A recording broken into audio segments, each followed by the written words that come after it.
Tier 3. Onto the human centipede, my literal nemesis. Okay, it was directed by Tom Six, the worst person in the world. Released in 2011. And the summary, a deprived mama's boy goes on a killing and collecting spree to recreate the experiment portrayed in the human centipede first sequence. Like, yeah, that's basically the entire movie. There's nothing more to it. That's it. His bug eyes are funny. His bug eyes are funny. Yeah, his entire body. I feel bad because the actor isn't technically related to, like, the people who made the human centipede, but just ripping on that guy's appearance was so much fun during that movie.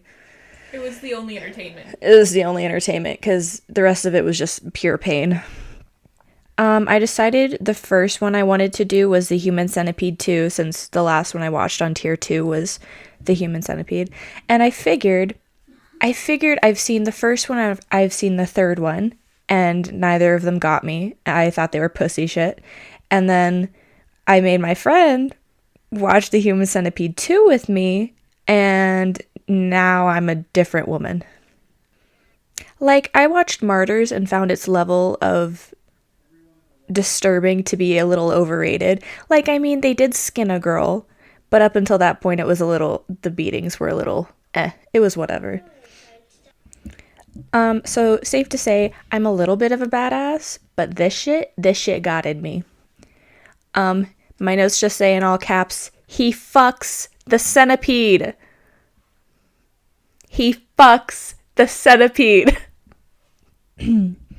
I made my friend watch it with me, and I feel really bad about making her watch it with me. At some point, she was like, I'm actually going to be sick, which I've only ever heard from her when I made her watch Filthy Frank's human cake videos. So you know that's just serious.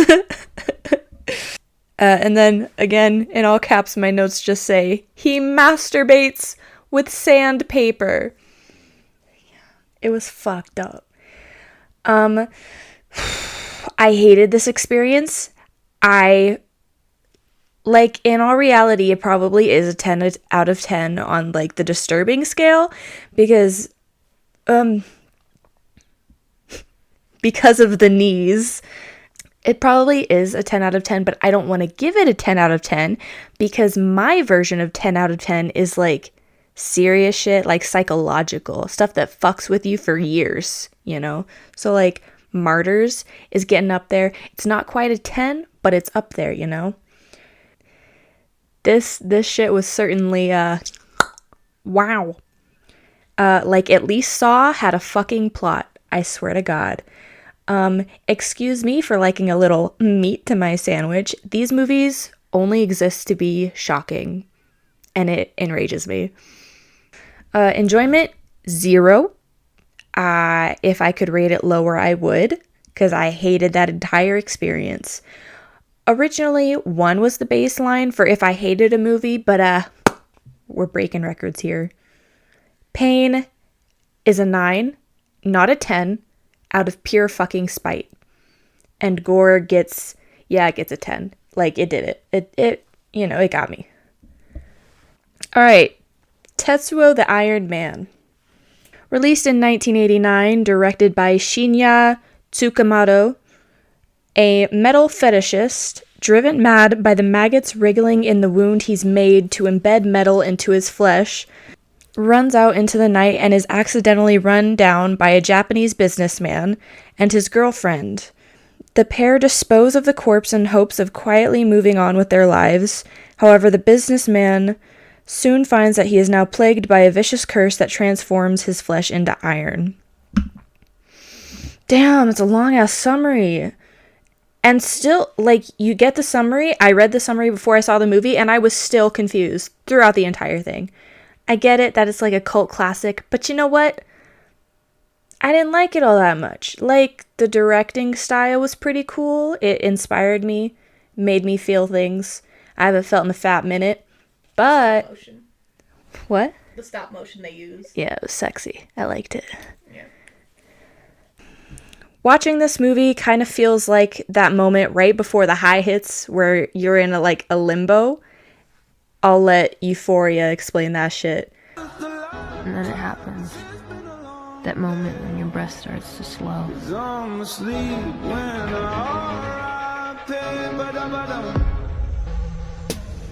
And every time you breathe out all the oxygen you have. And everything stops. Your heart, your lungs, and finally your brain. And everything you feel and wish and want to forget, it all just sinks. And then suddenly,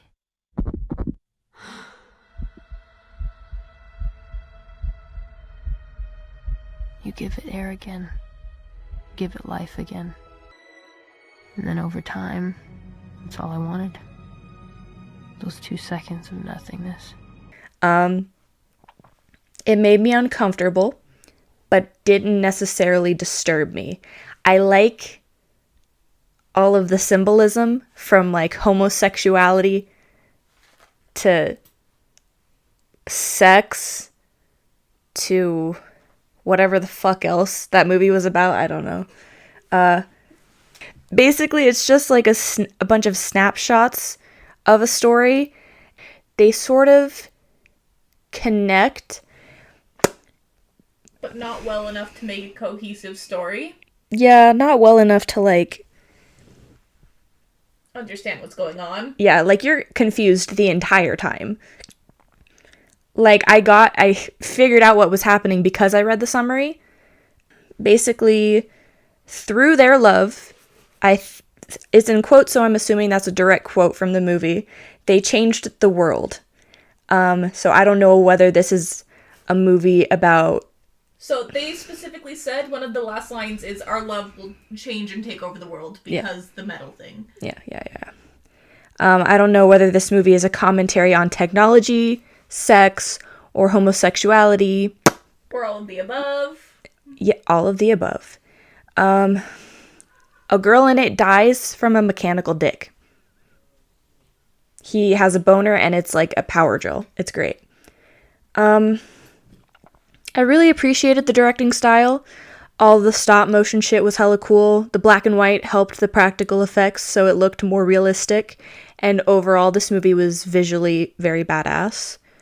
And I just gotta say, driving home after watching this movie at 3 a.m. with heavy metal on full blast is a fucking vibe.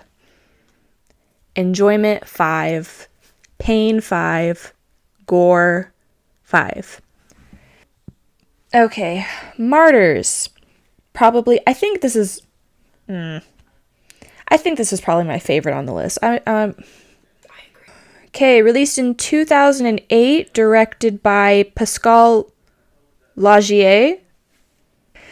Two young women who are both victims of abuse as children embark on a bloody quest for revenge, only to find themselves plunged into a living hell of depravity. I kind of love this movie. It's a metaphor for colonization, and fuck, it's good. Hardcore spoilers, because I actually want to talk about this movie, and I highly recommend if you aren't squeamish, I guess. It wasn't even super gory, though. Like, the gore was not over the top. It was fine. Like, there was a lack of blood, but there were enough parts that it was like, yeah. So here's a basic summary of, like, the spoilers. Basically, this corporation kidnaps and tortures women with the goal of them reaching this enlightened state known as martyrdom, where they allegedly see what comes after death. Our main character is one of the few to ever reach this state, and the only case the corporation has successfully seen. She tells the head of the corporation what she sees, which is left a mystery to us. The head calls a meeting with all the members, asks her assistant what he thinks the martyr saw. He replies that he doesn't know, and the head says, keep doubting, and then shoots herself. Okay. My own personal theory is that martyrdom is complete bullshit. They don't see anything. It's more of a state acquired through PTSD-induced psychosis where the mind and body completely lets go. That's not to say there is no afterlife in this universe, but that martyrs are no closer to it than anyone else. Mademoiselle hears this, and finding that 17 years has gone to waste, they've been torturing people for no reason, and so in a desire to see for herself and save others the pain of seeing it was all for nothing, she killed herself. I mean, for the gore there were some pretty intense scenes. I got squeamish at quite a few parts. With that being said, there's not a lot of blood. Like, at one point, a girl slits her wrist, like, from wrist to elbow, and there's, like, no blood. But there's a reason why, if you're going for a killing cut, you want to cut that way, because it will hit a major vein, and then you'll, like, bleed out and die, right? But whatever. It was really good. I don't think... Well... Do you think the main chick got tortured enough? No. Like, they just beat her up a lot, and then they skinned her. Beat her up a lot, gave her some weird food, had her pee, like, into a bowl, and then skinned her. Yeah. I feel like the one girl who she literally had to pull, like, the giant nails out of her head had it worse. Yeah. Like, they were really all over the place with the level of torture. Like, sometimes they... screwed metal bolts into people's heads, and then other times they just, like, punch you a couple times a day, Either way, it was an awesome fucking movie. Enjoyment, 8. Pain, 8, because, like, certain scenes triggered my OCD pretty bad, but whatever. And then gore was a 9. Okay, The House That Jack Built. Fucking hated this movie. Like, it had style. It did. It had potential, but it didn't want to use it. They did the stereotypical, oh, this is a serial killer and he listens to classical music and he does refined things in life, and then on the weekends he goes and, like, brutally murders somebody. Which, I mean, you can do that. If it's done right, it's cool. But overall, it feels just overused at this point. It was released in 2018, directed by Lars von Trier. In 5 episodes, failed architect and vicious sociopath Jack recounts his elaborately orchestrated murders, each as he views them a towering work of art that defines his life's work as a serial killer in the Pacific Northwest, where they all are. You think you know where this movie is going, but you really have no idea. I appreciate the directing style. It was bordering on pretentious most of the time, and then stupid towards the end. The only scenes that got me were the frozen smiling kid and him climbing the wall at the end. Frozen smiling kid, basically he murdered a kid. Well, he murdered a bunch of people, stuffed their bodies into freezers, and then at the end he makes a house out of them. And with this one kid, he, like, stuffs metal rods into his face and makes him so he's smiling, and it's like creepy. An over-the-top smile. Yeah, it's creepy, I'll give it that, but that was probably the only thing that got me. I guess him shooting the mom and her children was sad. Like, if I was watching that by myself, I might be like, oh. But other than that, mostly I was just begging for the movie to end because I was getting hella bored. The ending got weird. It was alright, I guess. I just kept asking myself, why was this even on the 3rd tier? Like, am I crazy, or does this movie feel like it shouldn't be in the same category as Martyrs, right? It felt like it would have been better in the 2nd tier. Yeah. Like, if that was your starting movie to lead up to the 3rd tier, then that would have been fine, but the fact that we watched it after several others made it so that way it's like, alright, so we just dropped down. Yeah. What happened? Enjoyment was 4, pain 4, gore 6. Salo. Porn. Salo, or The 120 Days of Sodom, released in 1975, directed by Pier Paolo Pasolini. A group of fascists round up 9 adolescent boys and girls and subject them to 120 days of physical, mental, and sexual torture. Okay. Literally within the first couple days, they're already down to 8 people. Yeah, like 8 of each gender. I mean, to be fair, if put in this position, I would definitely kill myself. We both without a doubt. Continuously said we'd kill ourselves the first day. We wouldn't even make it there. I'm too emo for that shit. I don't have will to live. What the fuck is that? My notes just labeled this as political porn. I mean, they ate shit, so. You know when you peruse porn sites and it keeps getting progressively more and more fucked up to the point that you're not even turned on anymore, you just feel kind of like sick to your stomach? But you keep going? Yeah, you keep going. And then you get to the end and you're like, it's like 4 a.m. and you're like, wow, I just want to go to bed by this point. Nothing even happened, you know? You're like a little bit turned on in this movie, and then they eat human shit. So.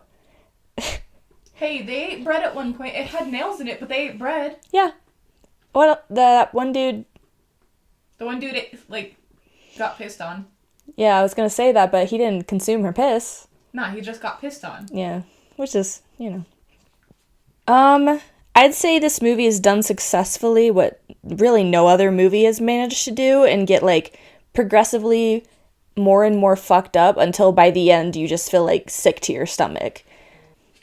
When you're watching it at the beginning, you're like, well, this isn't so bad. And then towards the end, they don't even do anything necessarily more fucked up than, any other movie on this list, but just something about it, the minimal body horror, the minimal, it's classical music as these children are being murdered. Okay, this is a perfect example of a movie that can actually do it right, the serial killers who listen to classical music, whereas The House That Jack Built failed to do that, tremendously. So in this movie, the little bit of classical music they had, it was in interlude moments, whereas with The House That Jack Built, it was it's not an interlude moment, it's just strictly classical music because we can. He was doing it while I was doing, but at the same time, with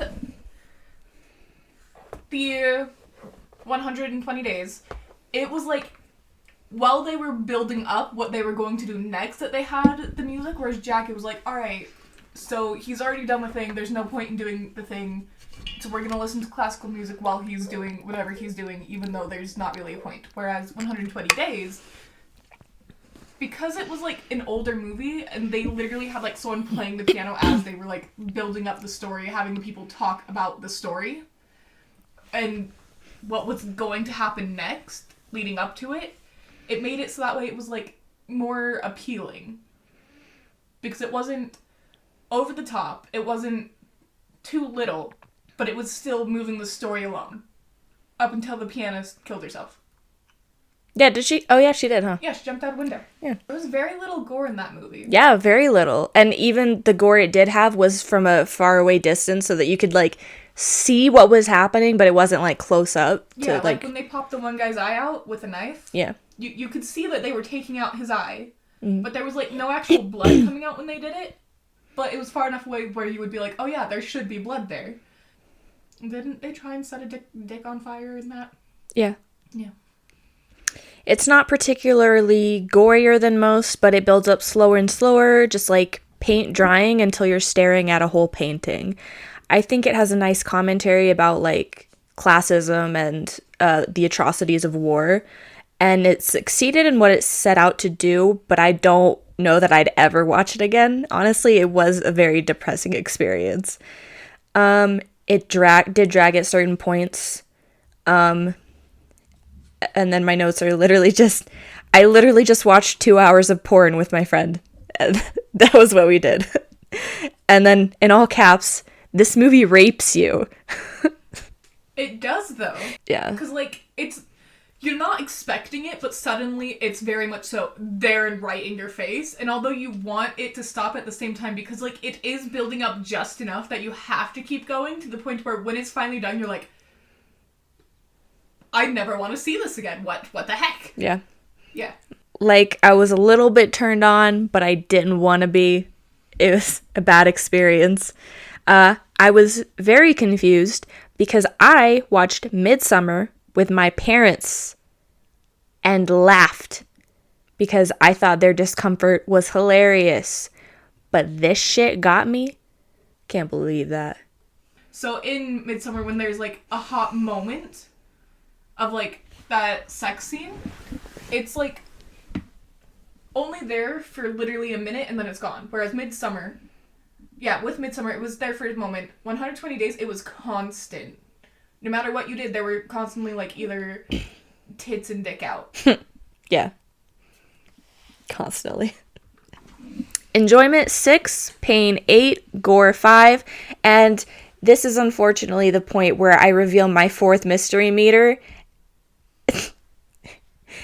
I genuinely didn't think it would apply until like maybe the 5th or the 6th tier, but Salo got me. It did. I think, it got me.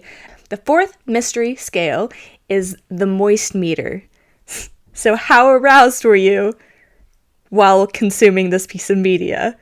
7 being like, yeah, I'd masturbate to that. 10 being like, I'm so aroused, pants off now. 1 being, don't even look at me. That's disgusting. This movie gets a 4. Like, I wouldn't jerk it, but I kind of thought about it for a second.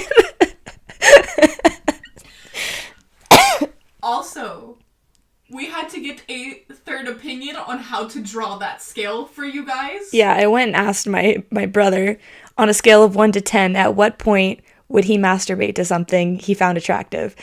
And he said a 7. And I was surprised, because I would assume the go-to number would be like 5. Like, for me, it's about a 5. But, He said 7 to 8. We said like 5 to 7, which is why we decided 7.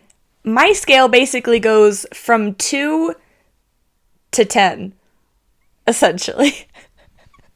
That's fair. Yeah. Shojo Tsubaki, the only thing my notes say is don't watch these movies back to back. They're depressing as fuck. Released in 1992, directed by Hiroshi Harada. An orphan girl... Ooh. Didn't expect the summary to go that hard, damn. An orphan girl is raped and abused after she joins a freak show circus. Her life seems hopeless until a magician joins the troupe. I mean, Shojo Tsubaki is depressing, but at the same time, the elements of just like, alright, we're going to give you small moments where it's like, alright, this is bad, here's a little bit of joy, this is bad, here's this bit of joy, here, this is bad, where it's like that constant slide up and down, but you're staying generally at the same level, because like, you start off with a movie that's already like, not depressing, and you don't get it any happier, then it's like, you're just gonna stay at the same neutral zone for the most part. See, I don't like movies that have sad endings, because it feels like pointless. Yeah. It's like, what was the point of us watching this character have this battle the whole time if you're just going to make it end on a sad note? But Shojo Tsubaki, I will say, the ending scene of just her, like, realizing that every, like, little piece of happiness she had left in the world was a vision, was made up to basically make fun of her, and it was just the final scene of her, like, snapping and just letting out this broken wail was genuinely chilling. And the first time I saw it did just give me, like, disturbing vibes. Like, I will think about that movie for a long time, I think. With, like, I have this one song on my playlist that every time it comes on, I'm like, that's that Shojo Tsubaki song. Damn, sad shit. Oh, side note. So, like, the history behind this movie is fucking fascinating. So, the director couldn't get anybody to work on this movie because of the subject material. He had to, like, lie to investors not tell them what the movie was really about in order to get investors. And basically he animated this entire thing by himself. And you can tell because it's like there's very minimal shots, very minimal animating. But the fact that a dude animated this shit, and I think it took him like 5 years, and he spent his entire life savings on it in order to get this shit animated, and I just think that's commendable as fuck. So good for him, dude. He did that shit. See, I can at least appreciate the fact that with the way it was drawn, it doesn't explicitly show anything other than, like, tits. But at the same time, it's like, alright, with what he had to work with, and knowing the, like, struggle he had just to make it, makes you appreciate it even more. Even if you don't entirely like the story, you at least appreciate it specifically because of the amount of effort that would have been put into it. Well, the amazing thing is that I read the manga, and it's almost exactly, like, shot for shot exactly the same. The dude, like, despite his limited efforts, or despite his limited abilities, he, like, managed to create this freaking awesome story. And I mean, it's not my favorite thing in the world, but it did its job to be disturbing, so Yeah. what are you gonna do? Okay. Enjoyment was a 3 because it was sad as fuck. Pain was a 7, and gore was a 5. Cannibal Holocaust, which I watched today at like 3 a.m. Oh yes, I haven't slept at all today. You're welcome. And I got a plane ride tomorrow at 5 a.m. You're welcome. Cannibal Holocaust, released in 1980, directed by Ruggiero Deodato. Rogero Dodato. Something like that. Can you fucking pronounce that shit? Ruggiero Dejato? Dejato? Sorry. Ruggiero Dejato? Okay. Dejato? That sounds right. During a rescue mission into the Amazon forest, a professor stumbles across a lost film shot by a missing documentary crew whose goal was to study the region's indigenous cannibalistic tribes.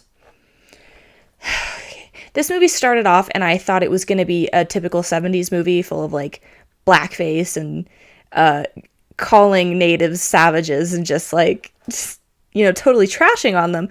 But turns out this movie had kind of a fucking awesome point. And that's, like, the hypocrisy. Basically, there's this whole centered focus around how essentially savage the tribes are, how they'll just rip into the meat of any animal and, get blood all over their face, and oh look, they're so uncivilized, isn't it? Aren't they savages? But then there's this shot of our sort of leads, the people in the documentary, killing and eating a turtle, and it's genuinely not a fun scene. I'm like half certain they legitimately killed multiple animals while filming this movie, but I can't prove it. But the gore is just ridiculously, weirdly good for some reason, despite it being like a 1980s movie. But there's a shot of them killing a turtle, and it's like they're ripping it apart. There's blood everywhere. They're totally acting like savages about it. And I think that was a really awesome freaking shot, just to show how hypocritical it is for them to come into this world they don't understand and essentially demean these people and refer to them as less than human because of the way their culture is, and then to do the exact same things themselves. It was ooh. Thing is, though, the 4 people who were originally making the documentary about the native people were more savage than the actual supposedly savages that were there. Like, so the main summary is that a professor finds a documentary, these kids shot of the cannibalistic tribes, and it's told to you that they're dead, and you're led to believe it's because of these, like, cannibalistic tribes, like, oh, they're so bad, but then you see the atrocities these kids commit, and suddenly it's like, oh, no, they entirely deserved every single thing that happened to them. I mean, their crimes included rape, murder, burning down villages and shit. And then, so of course the tribe lashes out and attacks these people because they're fucking crazy. And it's an awesome message. It's something I haven't really seen done successfully before, especially for it being a 1980s movie. I'm really genuinely surprised it was that good. Thing is, with the movie, the story behind it, it literally is showing two sides of the coin. Yes, the indigenous people would be considered savages by our standards, but we're just as terrible as they are. In fact, we could be even worse because we're apparently supposed to know better, and yet we'll do the exact same thing. And so then when they retaliate and we get upset, we have to remember it's technically our fault. So, like, the fact that they did continue to, like, murder people and rape the women, the one guy who got his dick cut off deserved it. But they seemed to be upset at the fact that, oh no, they're trying to go after us now. We have to retaliate when we're the ones who started it. Oh no. Yeah. The actual movie itself, I would say, I mean, it did its job. I honestly kind of want to bump up the score I gave it, because I only gave it an enjoyment scale of 6, because I felt it dragged at certain points. I didn't get a great sense of all the characters. The plot got a little muddled and confused at certain points. But I think I do want to give it a 7. So, enjoyment scale is a 7. Pain is a 6. Gore is 8. And I gave it a moist meter? Yes, because there was constant nudity and sex, and you realize how often, throughout almost the entire movie, when they're, like, actually showing the supposed savages, they have, like, the women have no clothes, and the men barely have something covering them, but then our main, like, protagonists constantly are, like, of course, raping women, so then you see, like, dick and everything. What's your point? The fact that because you see these things, it probably was like, okay. Because it was throughout the entire movie almost constantly, kind of like 120 Days, where it was like constantly there to the point where it's like, alright, you're seeing it enough that it could at least like start something. Well, I don't think that was quite it, because I can like see naked people every day and not feel anything. I think it was probably that rape scene. Yeah. That got me a little bit, I think. How the one girl tried to stop them. Yeah. Yeah. I understand that. Yeah. That scene was a bit much, though. Yeah, it was. It went really far. It started off, I was like, ooh, and then it kept going, and I was like,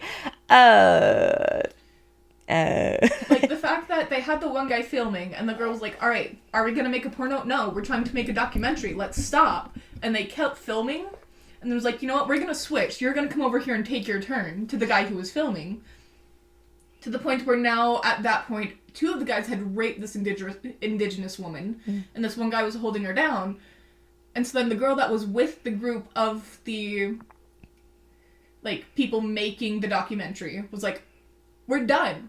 What are you doing? We don't have a point to do this. And to the point where she even ended up getting held down because she, quote-unquote, grew a heart. And you notice, after that point, in the rest of their documentary, she was only half-heartedly doing things. She didn't really have much of an interest to do it anymore. Suicide Club.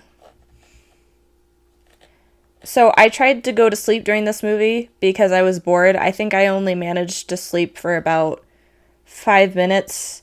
You're welcome. Before my very kind friend woke me up and was like, no, you have to watch it. And so I watched it. And I have a special love for Asian horror movies. I find them fascinating and, like, peeks into a different culture and a different mindset, and I think it's fascinating. But I didn't like this movie. It came out in 2001, directed by Sion Sono. Police officers investigate a string of mysterious suicides throughout Japan. I watched the whole thing. I had my friend explain it to me, and still I have no idea where it went. Like, at some point in the middle there, it lost me. Well, that's because they had too many different plot lines that they tried to connect, but then there were too many characters to follow. There was not enough character setup. I had no idea who any of the people were. Like, you were kind of just thrust into their lives, and the writing wasn't consistent enough for me to be able to say, oh, I know who this person is, and I can definitely say what decision they would make in this situation. The only character you really got to know was the quote-unquote main police detective guy. And when you were like, oh, that's terrible, I wonder what he's gonna do, he instead was like, fuck it, I'm killing myself, I can't deal. Yeah, I'm, like, talking blindly, because I don't even remember half this shit. You're like, you can say whatever the fuck, and I still just would be like, yep, I'm sure that happened, I don't know. Okay. What I find the most interesting is the fact that they had, like, the 5-person girl group who was, like, just there, and you realize at the very end, with the second, like, plot line that's not with the police, that they're the reason for all of the suicides, but it makes no difference. Because literally that girl, her boyfriend ended up jumping off a building and landing on top of her, and that's why she ended up going to the police in the first place. So then she goes back to his house, finds a picture of him with this, like, girl group, and notices in their most recent song, like, numbers on their shirts, and the fact that in the, like, picture on the cover, they're, like, holding their fingers in weird ways to the point where it spells out the word suicide. As in, like, subliminal messaging to all the young people, which is why they all now want to kill themselves. But at the same time, what's the point? She figures this out, goes to them, and then nearly kills herself. Making it all for, like, there's no point. There's no reason for it. One thing I will say, that guy, the Asian David Bowie, who was, like, singing, I was hella confused, but he was hella cute.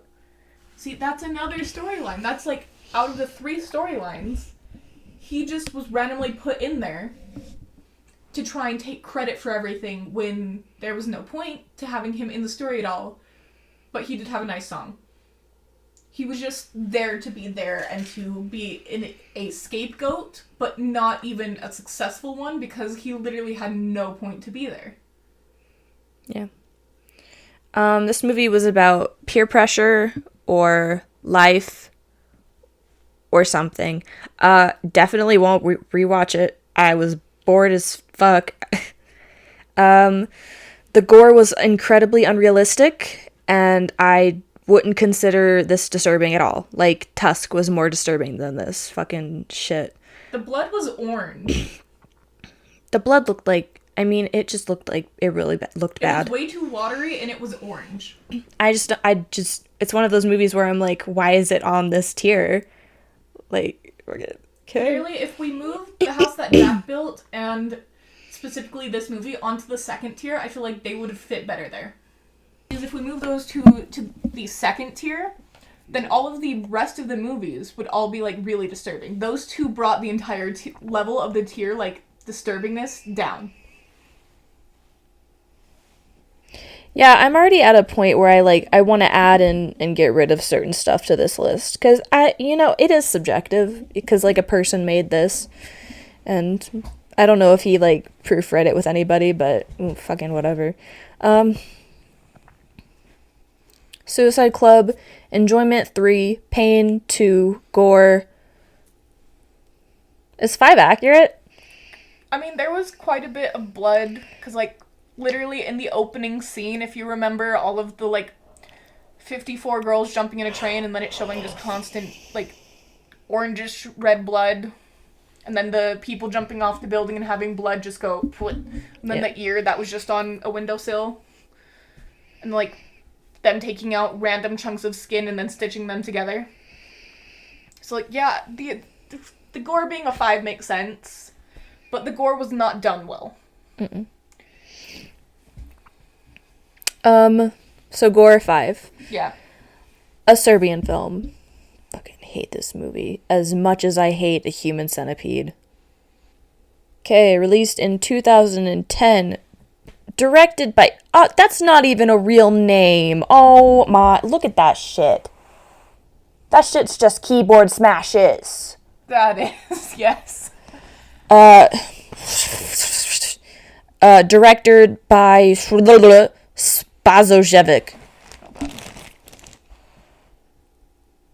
Serdijan Bridge deck. Surgeon? Surgeon. Maybe. Surgeon Spazojevic. Something of the sort. Okay. You'll have to excuse us. It does not look like an actual name. I haven't slept last night, and I've decided that I despise this guy, so fuck this guy, whatever, I don't care.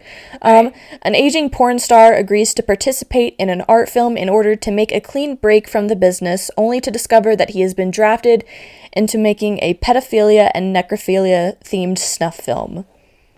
Fucking, ooh, I haven't watched this movie in a good year, probably, but it left an impression. At one point in the beginning, a dad, the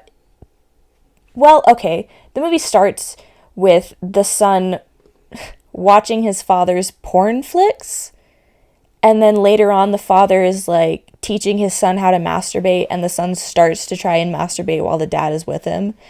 And then, what other fucked up shit happened? I have, like... PTSD? No. I'm just tired. It's the third tier and I'm already so depressed, dude. How am I gonna make it to tier 8? We can all watch it together. Huh? We can watch it all together. Okay, cool. So basically he's drugged and forced into this, like, rabid state where he just wants to murder and have sex and shit. And I guess they're like 2 most fucked up. Well, no, they're like 3 most fucked up scenes, I guess, theoretically. There's one scene where a guy, the bodyguard helps a lady give birth, and then he has sex with the baby. Fine, whatever. They were pussies and didn't even show it, like cowards. You showed everything else, but you won't show the baby getting raped. How hypocritical. Because they showed an 8-year-old getting raped, which, I mean, is practically the same thing, right? Not quite, but sure.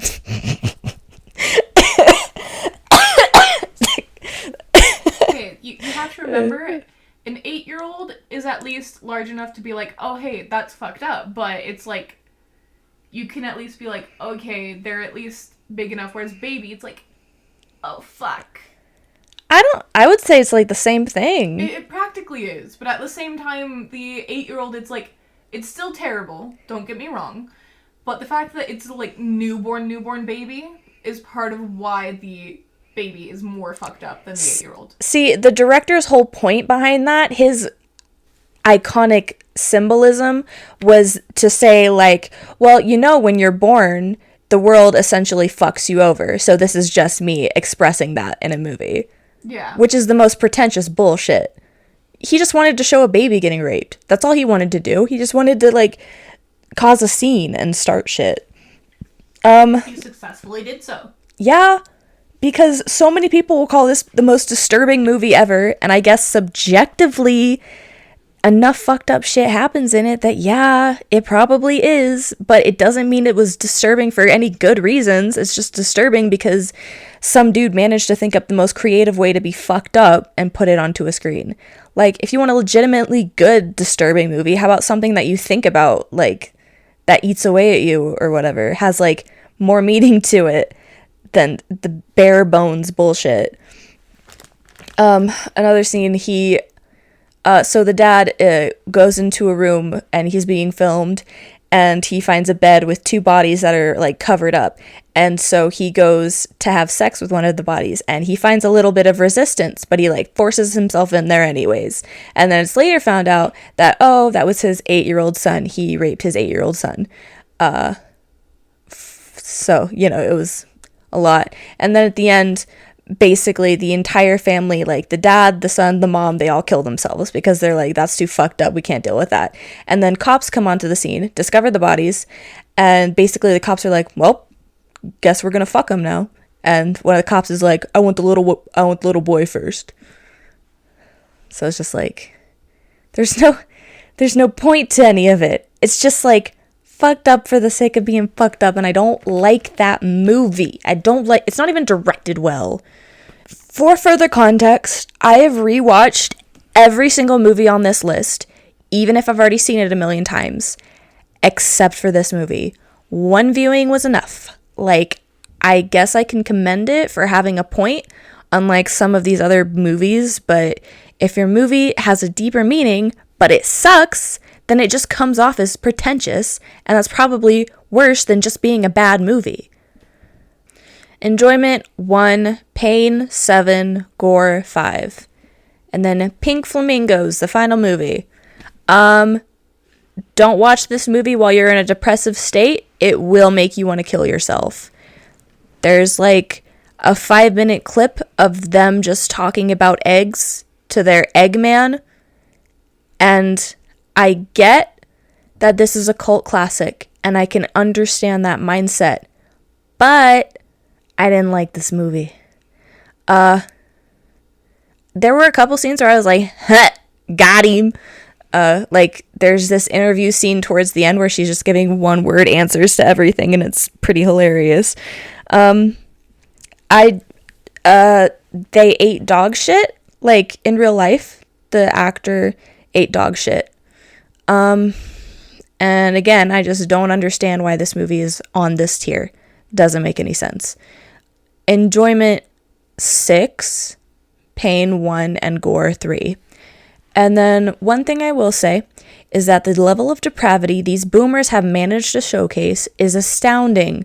Like, really, I thought everyone pre-21st century was a prude, but turns out they're just as horny and as kinky as the rest of us. They just have learned to hide it better than we do because we don't care to hide it. They're repressed, so they're even more kinky, and we just don't know about it. Okay, I'm done.